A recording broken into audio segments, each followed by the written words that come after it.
श्याम भाई जाओगे नहीं तो ये सब नाटक नहीं चलेगा। नहीं जाओगे श्याम जी? हाँ जाना नहीं कहीं। अब बैठिए थोड़ी देर हमको भी सुन लीजिए थोड़ा, हाँ। क्योंकि पूनम जी अच्छी फनकार है और वैसे भी आरक्षण का समय है, 60% मांगा। आप लोग समझते हैं हर बात को, चच्चा सब समझ रहे हैं। लेकिन 40% वाले को भी सुनिए, जो शेष है उसे भी सुन लिया जाए। बाकी वो हमारी बहन है, उसमें कहीं कोई दो राय नहीं, बहुत अच्छी मेहनत की है उसने और सवाल जवाब तो बहुत धांसू है। पूरे मंडल में 1 नंबर मंडल है प्रदेश के अंदर, सही बता रहा हूँ आपको प्रदीप भैया, ना अधिक बोलना, बिल्कुल मजबूत काम, और क्या? संस्कारी मंडल, एक लड़का गड़बड़ न करे सिर्फ। अभी तक वो जो रीड है ना उसका कागज नहीं निकल पाया, इसका ये मान लो 5 महीने हो गए, कागज नहीं निकला, मतलब ये दशा है, क्या कहें हम, छोड़ो, छोटा भाई है। और एक सबसे बड़ी कमी, जिस समय पूनम खड़ी हो जाएंगी तो मुकेश क्या करेंगे, जब तक बैठे अभी कुछ नहीं बता पा रहे हैं। अब वो खड़ी हो गई बेचारी, खींचे पड़े उसका कुर्ता, चिनौती निकाली, फिर तमाकू निकाली, फिर रगड़ रहे। अरे ठीक है, एक बार बता दिया हो गया, बाकी और सब ठीक है। प्रदीप भैया लड़का है अपने भाई, आइए चलाओ। एक गीत बड़ा सुंदर आया है आपका पूनम जी, और गीत इस समय चल भी रहा है जोरदारी से। गीत कह रहा है,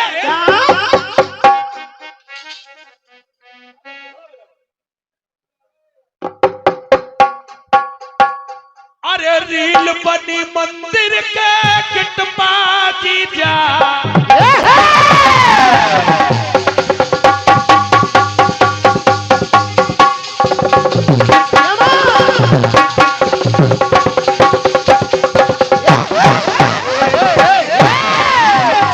सभी भाई सुने हमारे, रील बनी मंदिर के किटबाजी जा, बुलेट पे जीजा, बुलेट पे जीजा, बुलेट पे जीजा, बुलेट पे जीजा, अरे लई चल घुमावे बुलेट पे जीजा।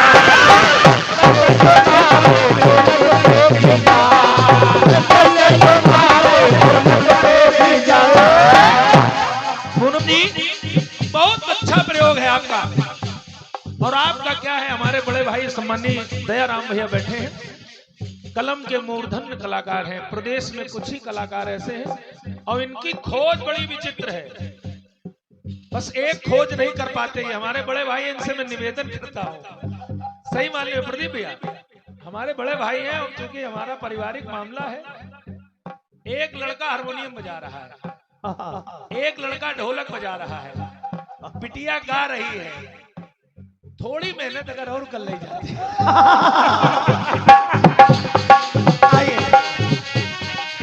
थोड़ी जरूरत थी, और कोई जरूरत नहीं, काम हो गया।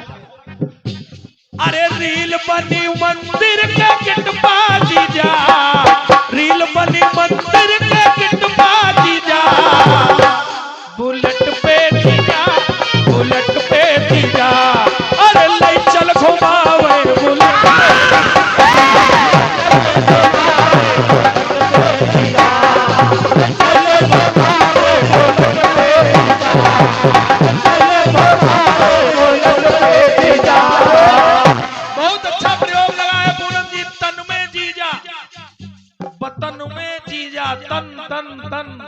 नर्तन में जीजा, छूट नहीं रहा, अच्छा प्रयोग है। अब की बार अगर घर गए हो, इधर देखो शंभू जी, तो भाभी ने तुम्हारी शिकायत जरूर करेंगे, ये जो है बहुत हैरान कर। अरे नहीं, हम कहीं नहीं रहे, हमने कुछ कहा क्या प्रदीप भैया, तो निवेदन किया, बड़े भाई हैं, अब भी कोई उम्र गई थोड़ी है। आइए चल रहा हो, सुनिएगा, एक छोटा सा टुकड़ा आपने दिया है और उस टुकड़े का प्रयोग है तन तन तन, अच्छा बिंदु है, इसमें कोई दो राय नहीं पूनम, मेहनती टुकड़ा है। एक बार माता भवानी पहुंची अपने मायके, और जब पहुंची तो चर्चा होने लगी सखियों के बीच में।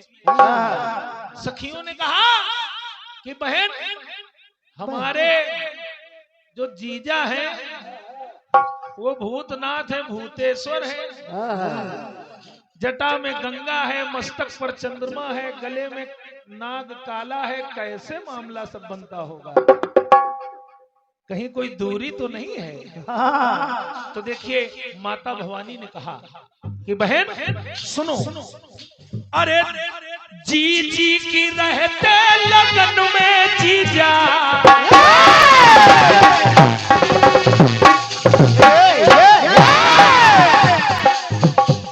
अरे जी जी की रहते लगन में जीजा। और तुझे मालूम नहीं है घर में मैं रहती, घर में रहती मगन मैं जीजा। आपसी तालमेल अच्छा है, मैं भी मगन रहती हूँ, तुम्हारे जीजा भी मगन रहते हैं। अरे घर में रहती मगन में जीजा, हमारे बसे हैं द्रगन मां जीजा। तो अगन मां जीजी, अगन मां जीजी, अगन मां जीजा, अगन मां जीजी, अगन मां जीजा। और बात अच्छी लगे तो इसने चाहूंगा अगन मां जीजी, अगन मां जीजा।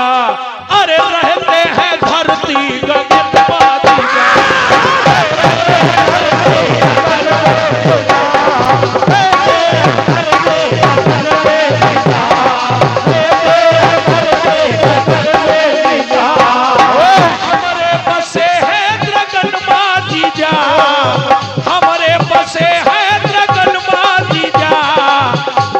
अगन मां जीजी, अगन मां जीजा, अगन मां जीजी, अगन मां जीजा।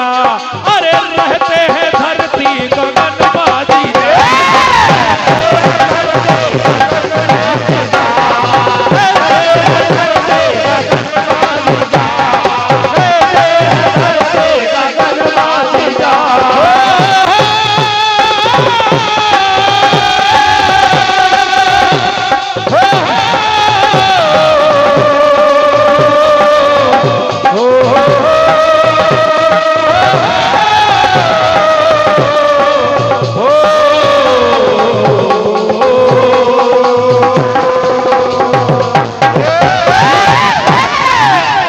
सच्चे दरबार की। आपका प्रयोग है तन तन तन, इधर से छूट नहीं रहा है। गन, अगन, लगन, मगन, द्रगन, गगन, मगन। प्रयास की मस्त रहे। आइए एक गीत बड़ा प्यारा सा और गाया है आपने पूनम जी, इसमें कोई दो राय नहीं है। गीत बहुत प्यारा है। गीत कह रहा है आपका क्या? तो मेरी नींद गई,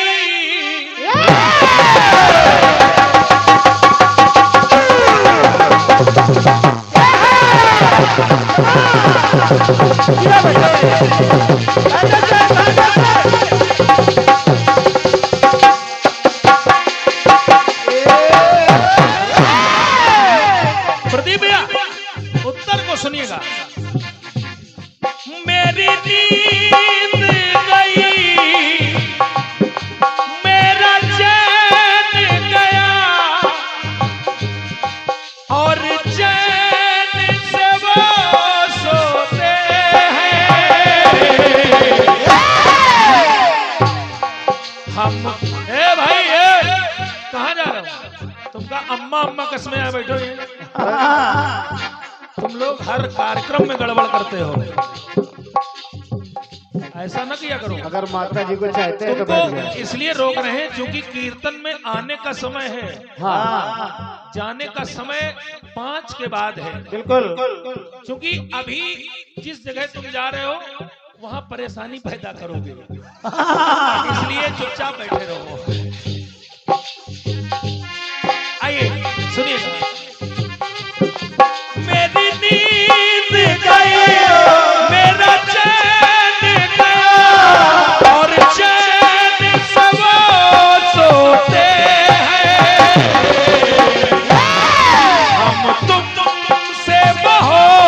मोहब्बत करके दिन रात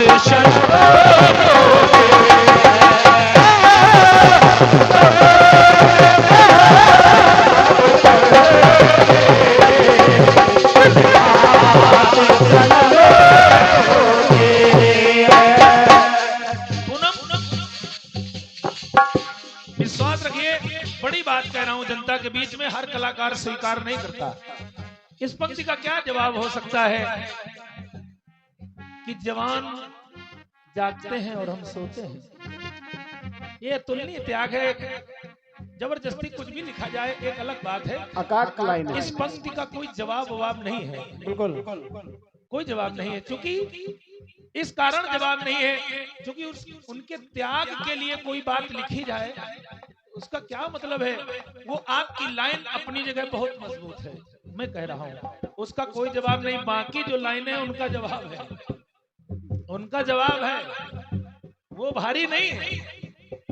लेकिन जो भारी है, हाँ दादा दादा दादा वो भारी है। दादा जरा सुने, आप ही कह रहा हूँ, पीछे प्रदीप भैया के बैठे हैं, जरा सुनिएगा। सुने, मैं समझ रहा हूँ कुछ लोग होता है। आइए प्रयास देखिएगा, बहुत बढ़िया टुकड़ा गाया है आपने। कुछ पंक्तियों का जवाब नहीं हुआ करता, लेकिन उनके बराबर से पंक्तियां जोड़ी जाती हैं। जवाब नहीं होता तो इसका मतलब ये नहीं कि जवाब नहीं दिया जाए, उनके बराबर से पंक्तियां जोड़ी जाती हैं। और जरा सुनिएगा बड़े भाई, अगर बात आ जाए तो मानिएगा।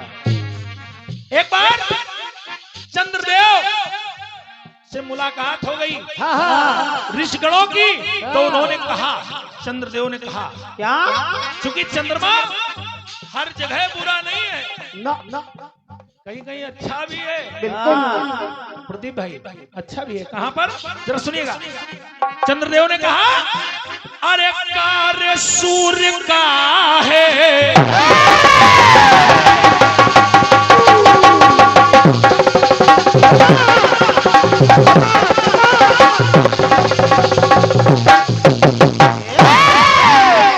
तो काम सूर्य का है, जगत को तो फलता, वो गर्म करे मौसम, हम करे शीतलता। वो गर्म करते हैं मौसम, हम शीतल करते हैं, हम बराबर करते हैं, और फिर सवेरे गर्म कर देते हैं। सुनिएगा, चंद्रदेव ने कहा, किताब में उनके अतिशय प्रबलता, और रात होती ठंडी, दिन बहुत जलता। बहुत अच्छे। तो हर धैर्य को धरने वाले क्यों धैर्य नहीं धरते हैं। वो जागते हैं, हम सोते हैं। उत्तर सुनिएगा प्रदीप भैया, प्रयास देखिए। कहना है कि हर धैर्य को धरने वाले क्यों धैर्य नहीं धरते, अरे कभी डरते नहीं, और ताप हरते नहीं, वो करते हैं हम भरते हैं। हर धैर्य को धरने वाले क्यों धैर्य नहीं।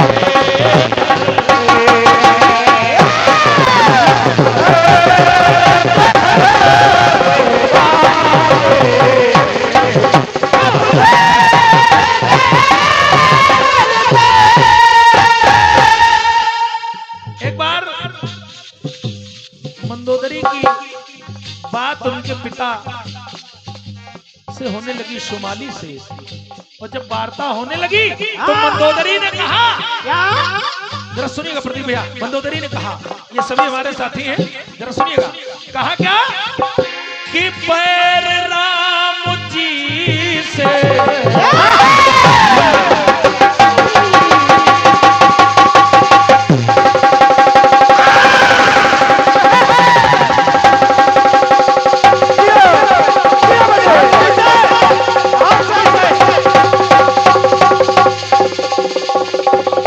बात पुराने और रहे।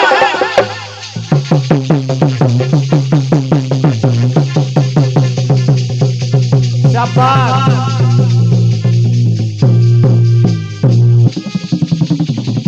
ये देखो शंकर जी का डमरू। ओम नमः शिवाय।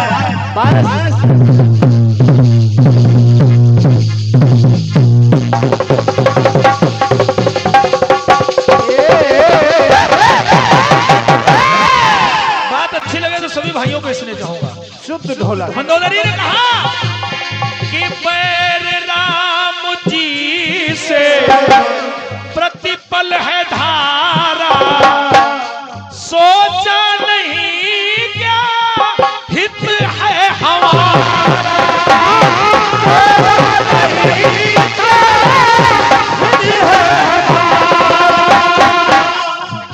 और प्रदीप भैया की ओर से 101 रुपए हमारे साथ नाल पर संगत कर रहे हैं, रमाकांत भाई के लिए आए हैं। शुद्ध ढोलक। बहुत बहुत आभार है प्रदीप भैया, साधुवाद है। एक टुकड़ा और देखिए, मंदोदरी ने कहा कि अगर इन्होंने हमारी बात नहीं मानी तो मुझे लग रहा है कि आंखों के सन्मुख नयन नयन नूर जाए। मुझे लग रहा है मेरा सिंदूर जाए।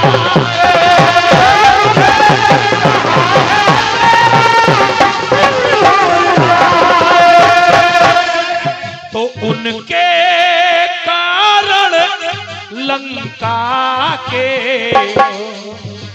ये सेवक जन मरते, वो डरते नहीं, ताप हरते नहीं, वो करते हैं हम भरते हैं। अब धैर्य को धरने वाले क्यों धैर्य नहीं।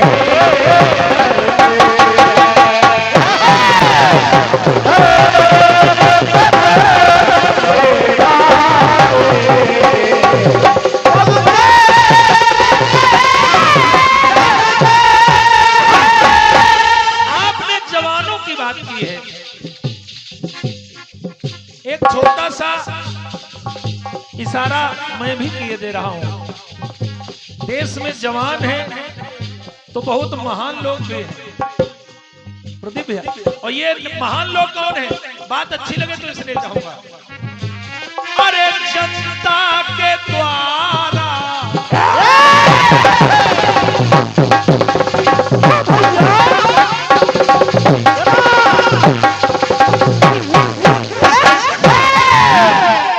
कि जनता के द्वारा जो चुन चुन के आते, तो वही लोग जनता को चुन चुन के खाते।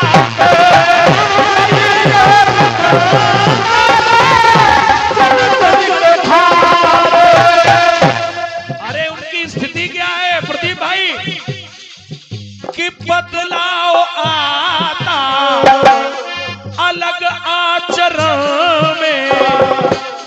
पहले वो मेरे चरण में, फिर हम उनके चरण में। जब तक वोट नहीं मिल जाता तब तक वो प्रणाम पंडित जी प्रणाम, अब की बार काम हो जाएगा। अब की बार आपकी नाली बननी है, बिल्कुल। अब की बार आपका काम होना है। लेकिन होता नहीं है प्रदीप भैया, होता नहीं, बड़ी समस्या रहती है। तो सुनिएगा, कहना पड़ा कि पशुओं के चारे को भी लोग यहाँ चरते। मैं इशारा कर रहा हूँ सिर्फ, पशुओं के चारे को भी लोग यहाँ चरते। कभी डरते नहीं, डर है ही नहीं। जैसे एक घटना याद आ रहती है। एक बार एक देश बिहार की तरफ के महान नेता पहुंच गए कहाँ, बिल क्लिंटन के यहाँ। मैं किसी का नाम नहीं ले रहा हूँ, विदेशी नेता का नाम ले रहा हूँ, देश के नेता का नाम नहीं ले रहा हूँ। और वो जब वहां पहुंच गए तो बिल क्लिंटन साहब ने कहा भैया देखा मकान कैसा, बोले बहुत वीआईपी व्यवस्था, एक नंबर है। तो बोले इतना पैसा लाए कहां से? बोले भैया वो नदी देख रहे हो? बोले हाँ देख रहा हूँ। बोले उस एक घाट को हमने नहीं बनवाया और काम हो गया। बोले एक घाट को नहीं बनवाया, इतनी बढ़िया व्यवस्था? बोले हाँ। अगली बार जब बिल क्लिंटन जी उनके यहाँ आए तो स्थितियां ये हो गई उससे भी कहीं अधिक बड़ा और वीआईपी बंगला। तो बिल क्लिंटन ने कहा भैया कहाँ से माल पार किए हो? बोले वो नदी देख रहे हो?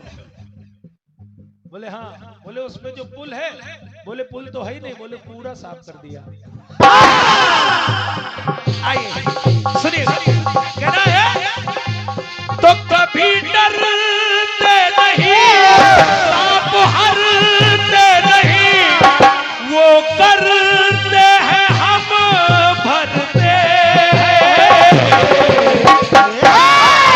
अरे क्यों धैर्य को धरने वाले अब धैर्य नहीं धरते हैं।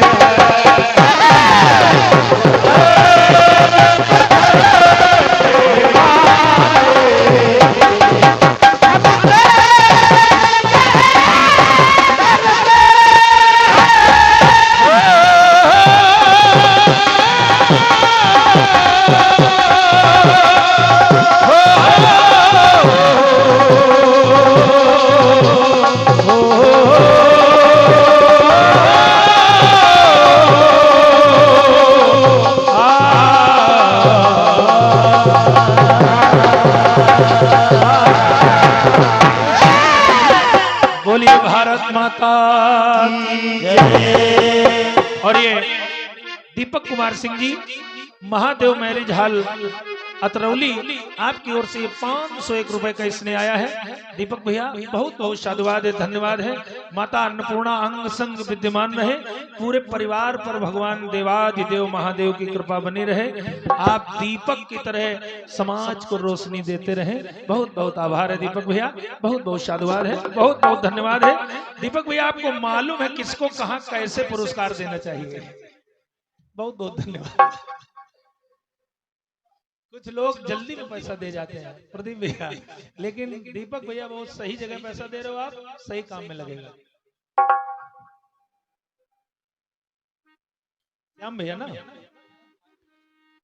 अच्छा प्रदीप भैया के भाई हैं दीपक भैया, क्या बात है, ये बहुत स्नेह की बात है। दीपक भैया हमारा स्नेह स्वीकार करें आप, बहुत बहुत साधुवाद है, धन्यवाद है। आइए अब चूंकि महाभारत की बात बहुत देर से हो रही है तो मैं सोच रहा हूं महाभारत की एक रचना आप लोगों को सुनाई जाए। कुछ बिंदुओं पर प्रकाश डाले दे रहा हूं, जरा सुनिएगा, अच्छा लगेगा गीत आपको। प्रदीप भैया, गुड्डू भाई इधर आओ, सामने आओ, इधर सामने आओ थोड़ा, तभी आनंद आएगा। अपने यहाँ कार्यक्रम में ना बुलाना, कोई उलझन नहीं है। इधर तो आओ, आ जाओ गुड्डू भैया, आ जाओ।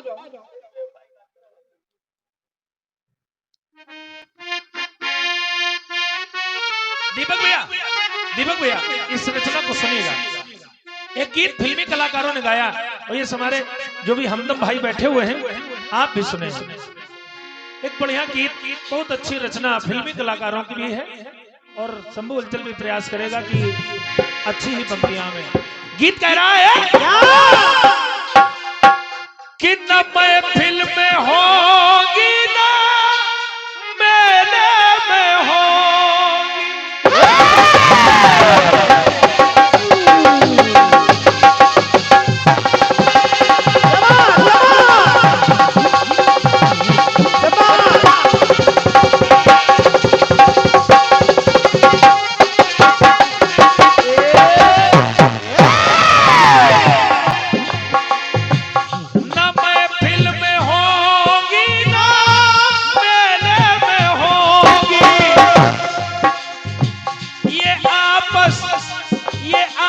बस की बातें अकेले में होगी। हरी बज़्म में तुझको रुसवा करो तो। काजल भाई जहाँ कहीं हो सुने, गणेश भाई इस रचना को सुनिएगा आप। भरी बज़्म में तुझको रुसवा करो तो ये मेरी शराफत की तौहीन होगी। भरी बज़्म में तुझको रुसवा करो तो ये मेरी शराफत की तौहीन होगी।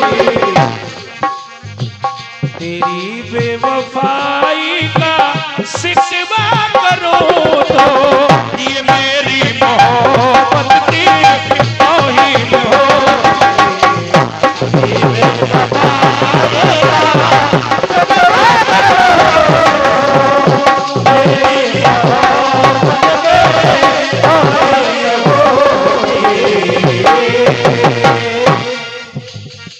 अब सुनिएगा गीत को। तौहीन होगी, गीत कह रहा है।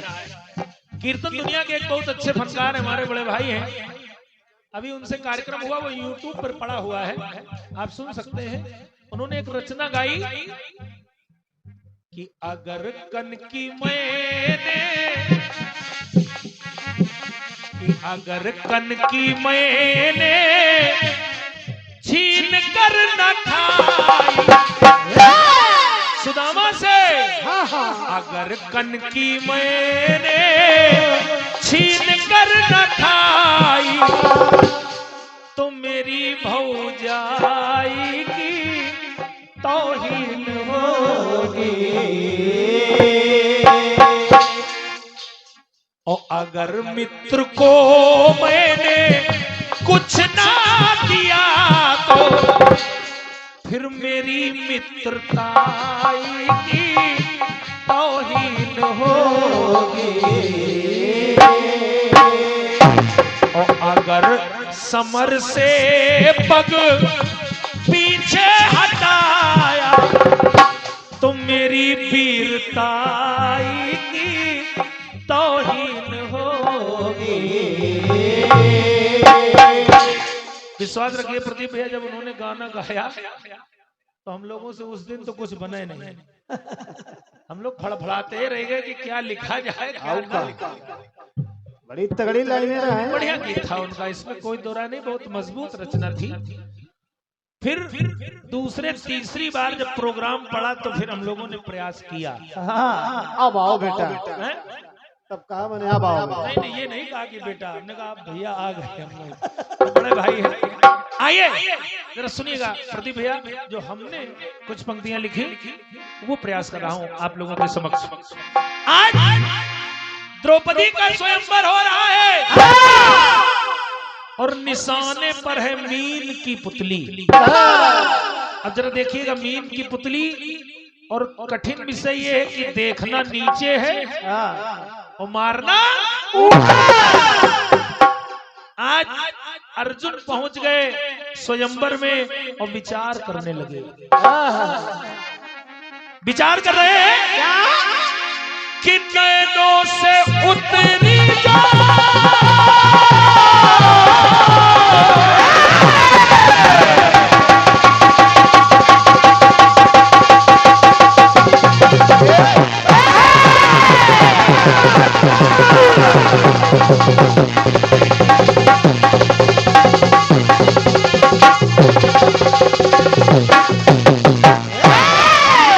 सुनना सभी भाई, कीर्तन शाब्दिक आनंद है और ज्यादा बड़े बोल नहीं बोल रहा हूं, जो सुना जाऊंगा।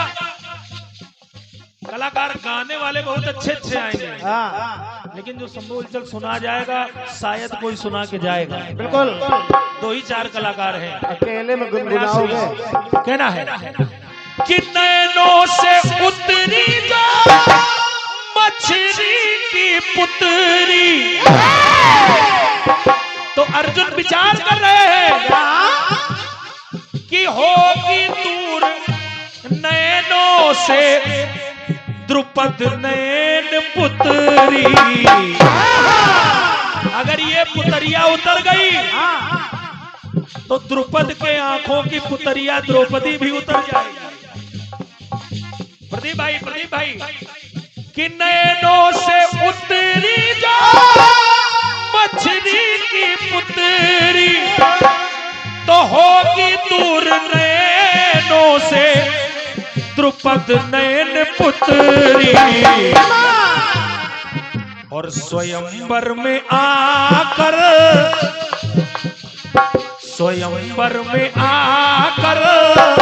दीपक भाई अर्जुन विचार कर रहे हैं कि स्वयंवर में आकर अरे बनाना स्वयंवर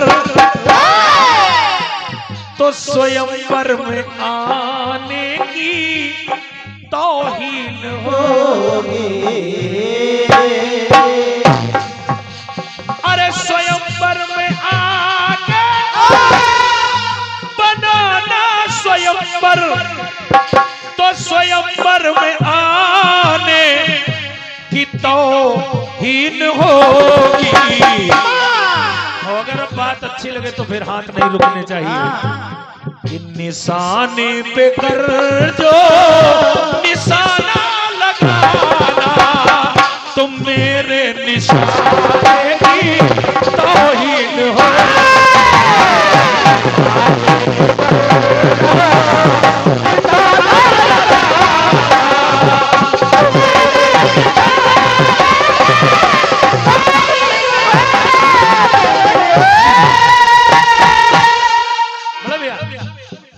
जरा सुनिएगा, मेरे निशाने की तौहीन होगी। आज जो भाई हमारे जा रहे थे उनसे निवेदन करूंगा, सुनिएगा। आपको क्यों रोका मैंने? आप इस गीत से वंचित हो जाते हैं। हाथ से अपनी जगह है और जरा विचार करिएगा कि रचना मजबूत सुनाई जा रही कि नहीं। इधर दुशासन द्रौपदी के बालों को पकड़कर सभा के मध्य में खींचता हुआ चला रहा है। और ये दृश्य जब विदुर जी ने देखा तो विदुर जी विचार करने लगे, अरे अगर खिंच गए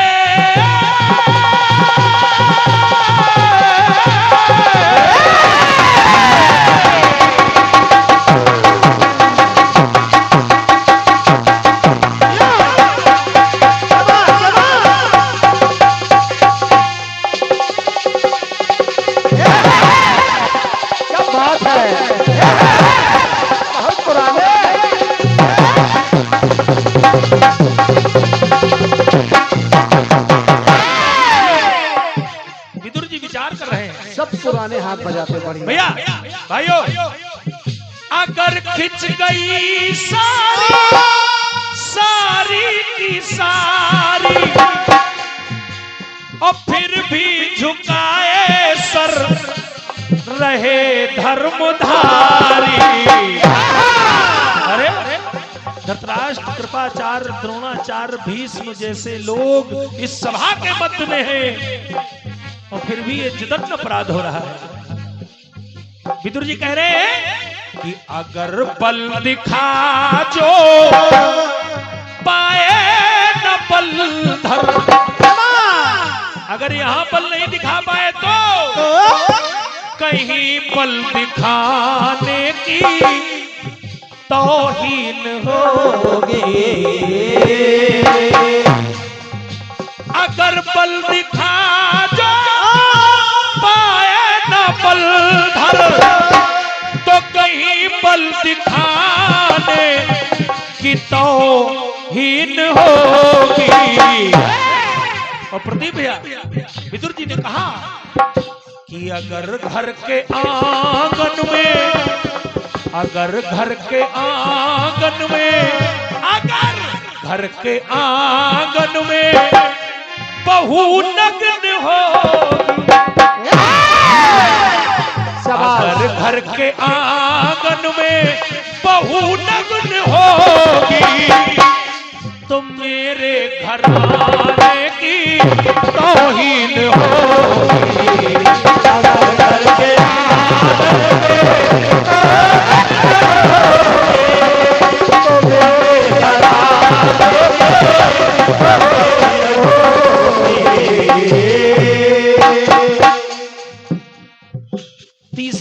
सुनिएगा, मेरे निशाने की तौहीन होगी, मेरे घराने की तौहीन होगी। आज भगवान कन्हैया और कर्ण की मुलाकात हो गई प्रदीप भैया, और जब मुलाकात हो गई भगवान कन्हैया कहने लगे, कर्ण तुम उधर से युद्ध क्यों कर रहे हो? तुम्हें मालूम नहीं है कौरवों को हारना है, पांडवों को जीतना है। क्या बात? कर्ण हंसने लगा, क्योंकि दुनिया के अंदर विश्वास रखिए, मित्र अगर कोई होना चाहिए तो कर्ण जैसा होना क्या चाहिए, बात? जिसे ये मालूम है कि मेरा मित्र हार जाएगा, फिर भी वो मित्र के साथ में है। क्या बात? ऐसे मित्र बहुत कम मिलते हैं। बहुत कम। अगर जान जाए कि ये मित्र गड्ढे में जाने वाला है तो कहो धक्का और मार दे, भैया जाओ ठीक है हम चले। तुम पुलिया में बैठो मार रहे।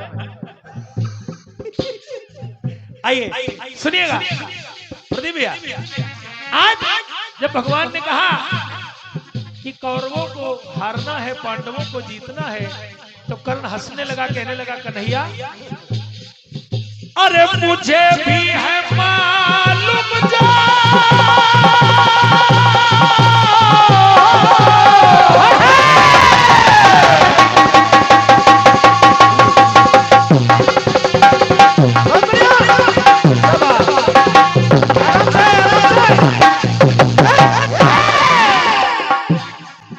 कर्ण ने कहा कि मुझे भी है मालूम जो परिणाम होंगे, और विजय उधर होगी, विजय उधर होगी जिधर श्याम होंगे।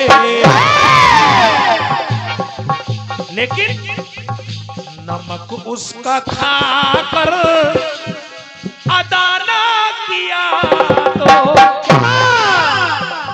नमक उसका खाकर अदा ना किया तो मेरे नमक खाने की तौहीन होगी।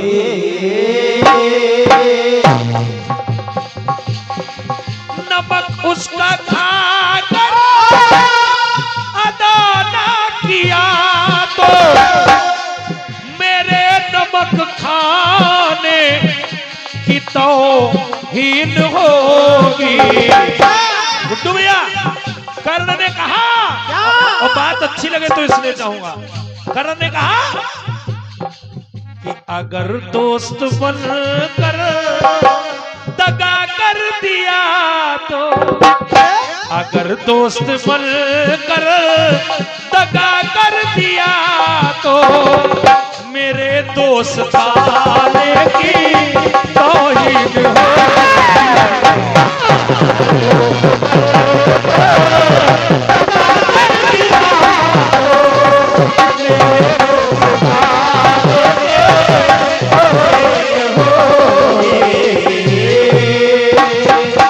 अंतिम पंक्तियां हैं गीत की। आज बड़ी सेवा की दुर्वासा जी की दुर्योधन ने। दुर्वासा जी प्रसन्न हो गए, बोले मांग लो क्या चाहिए। दुर्योधन ने कहा महाराज हमारे परिवार के पांडव भी हैं, एक दिन उनको भी सेवा का अवसर दे आओ आप। क्योंकि दुर्योधन जानता था कि पांडवों के पास वन में क्या रखा है, और ये क्रोधी मुनि है, अगर थोड़ा भी सेवा में गड़बड़ी हो गई तो श्राप दे देंगे। बिल्कुल। दुर्वासा जी से कहा कि पांडवों की ओर भी चले जाओ। आज दुर्वासा जी पांडवों के यहाँ पहुंचे, क्योंकि द्रौपदी के पास एक अक्षय पात्र है। वो ऐसा पात्र है जब तक द्रौपदी भोजन नहीं करती तो चाहे जितने लोग भोजन कर जाएं भोजन कभी कम नहीं होता, और जब द्रौपदी भोजन कर लेती है तो फिर भोजन नहीं होता। आदरणीय जन समुदाय, द्रौपदी भोजन कर चुकी है, तब मुनिराई पहुंचे, और जब मुनिराई पहुंचे उन्होंने कहा मैं स्नान करने जा रहा हूं, भोजन की व्यवस्था करो। और द्रौपदी पर जब भी संकट पड़ा है तो द्रौपदी ने किसे याद किया है? कन्हैया को। आज कन्हैया को याद किया। जरा बहुत हृदय से सुनिएगा प्रदीप भैया इन पंक्तियों को। और जब कन्हैया को याद किया, कन्हैया लाल आए और कहने लगे कहने लगे द्रौपदी से कि तुम्हारे लिए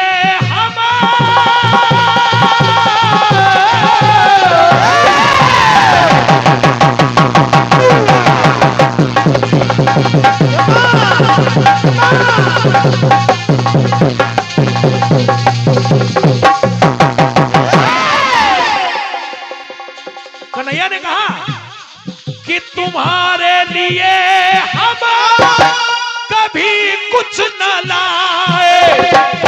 और द्रौपदी तुमने बुलाया, तुमने बुलाया, प्रदीप भाई तुमने बुलाया और हम चले आए। अब भोजन तो मैं भी करूंगा। द्रौपदी ने कहा कन्हैया भोजन नहीं है। तो कन्हैया ने कहा वो पात्र तो लाओ। और जैसे ही द्रौपदी पात्र लाई तो देखा क्या, एक चावल का पका हुआ दाना उस पात्र में लगा है। भगवान कन्हैया उसको खाने के लिए चले तो द्रौपदी ने कहा कन्हैया ये जूठा है। और जब जूठा कहा तो सुनिएगा, कन्हैया ने कहा कि अगर प्रेम से भोग न मैंने लगाया तो तेरे खिलाने की तौहीन होगी। अगर प्रेम से भोग न मैंने लगाया तो तेरे खिलाने की तौहीन होगी। और द्रौपदी अगर मान झूठा, अगर मान झूठा इसे छोड़ दूं तो इस अन्नदाने की क्या बात कि अगर मान झूठा इसे छोड़ दूं तो इस अन्नदाने की तौहीन होगी।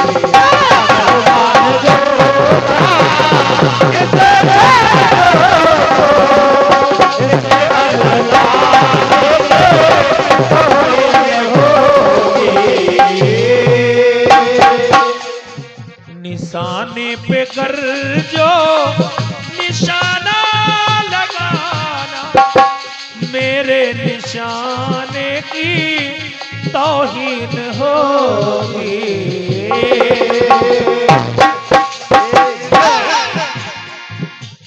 मेरे इस निशाने की तौहीन होगी, मेरे इस निशाने की तौहीन होगी।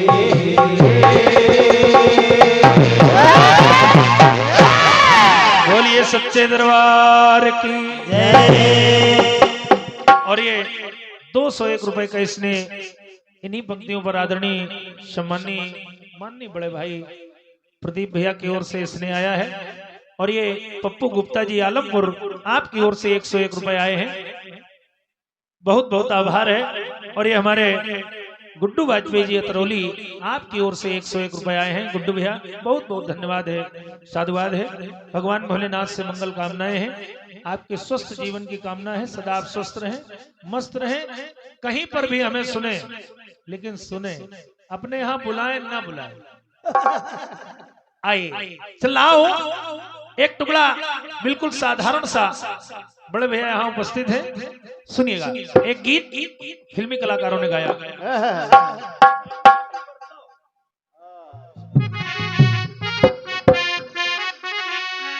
गीत गा रहा है अरे रंगा की परछा है,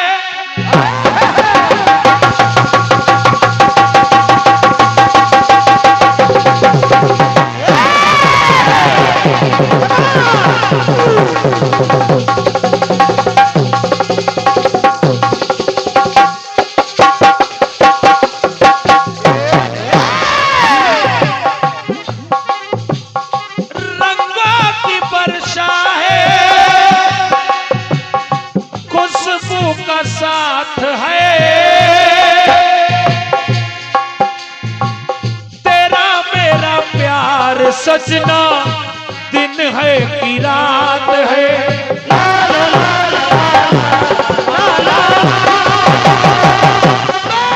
तेरे चेहरे से हो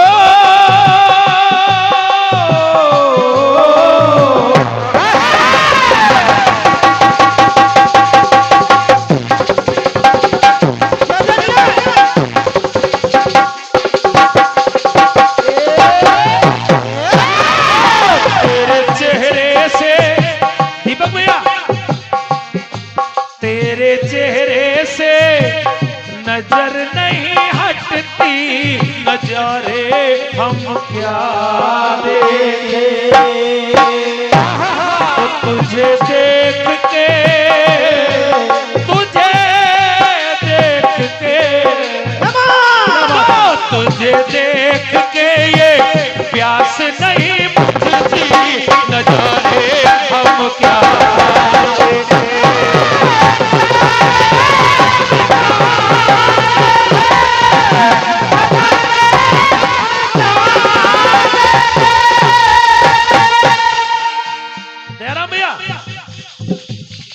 प्रसंग ले रहा हूं नारद पुराण से। एक छोटी सी बात, बिल्कुल साधारण सी बात कहना है कि 10 पुष्प 10 रंगों के,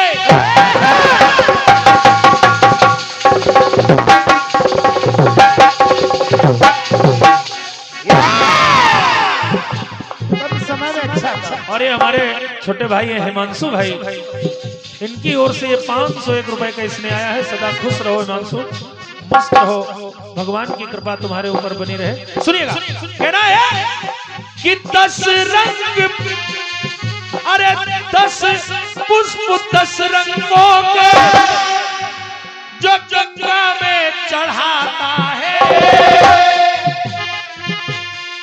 तो 10 गंध 10 नौ वेद, 10 गंध 10 नौ वेद माता से पाता है। अरे 10 पसर काले तिल, 10 पसर काले तिल, यानी अंजलि में 10 बार काले तिल।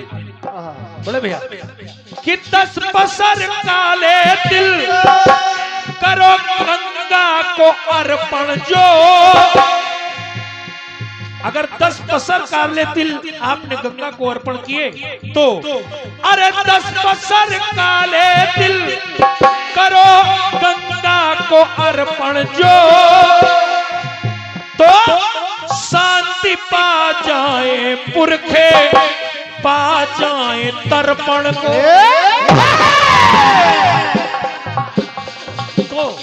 तो कि जन्मी 10वीं को ये क्यों करो, क्योंकि जन्मी 10वीं को ये गंगा महारानी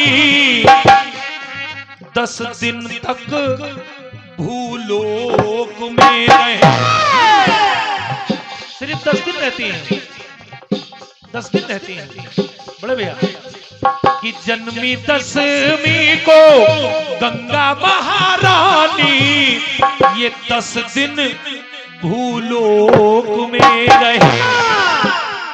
और जिस महीने में 28-29 दिन होते हैं उसका निर्णय आप करें।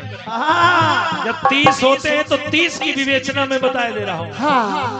एक तो आगे पीछे होते हैं वो आप बताएं। बस बस प्रदीप भैया, जिस महीने में 30 दिन होते हैं उनका विश्लेषण है।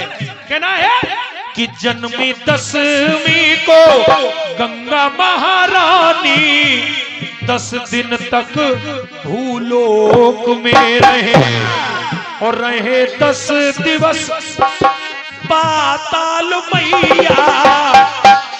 ये 10 दिन स्वर्ग लोक में रहे 10 दिवस पाताल ये मैया और 10 दिवस स्वर्ग लोक में रहे।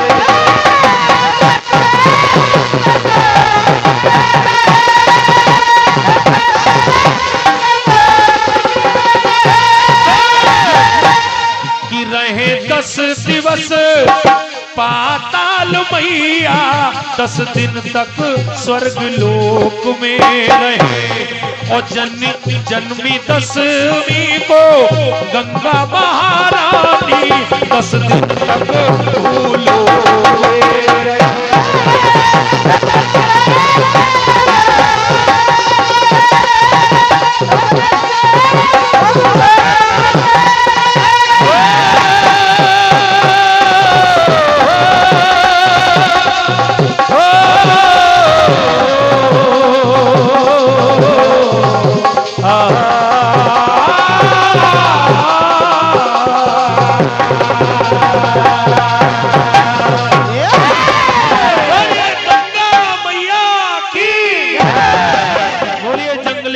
महाराज की बोलिए, सच्चे दरबार की।